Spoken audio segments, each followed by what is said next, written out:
Got a question from the ExpressionMed community. They wanted to know, how did diabetes affect my experience as an NFL player? Well, when I was playing, didn't have the technology back then that makes things a lot easier for all of us, especially myself living during this time of day. CGM, the pumps at the time were still, with the tubes. Playing offensive line, I would have beat it up big time. Y'all know how much pumps are right now.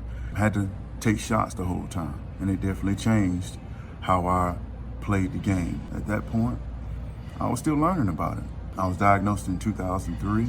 Learned very slowly that adrenaline affected my blood sugars. I took on an average of 8 to 10 shots a game. I checked my blood sugar 8 to 10 times a game. There were a lot of things going on the sideline for me in particular. Had at least 1 to 2 trainers helping me check my blood sugars, probably one squeezing my forearm while cleaning it off with alcohol swab and trying to get blood to come out to go on to the test strip for big sweaty arm. And that was very challenging in itself. And I did that often. Constantly squeezing glucose gels and tabs and eating them as I'm running out on the field with my helmet. It was a challenge. And it was mentally draining because you had to learn to deal with the plays, what was going on, the ebbs and flows of the game, along with trying to manage blood sugar. There was plenty of times where I was high. I honestly can tell you, I never played a game feeling perfect. It was constantly fighting the roller coaster ride of living with diabetes.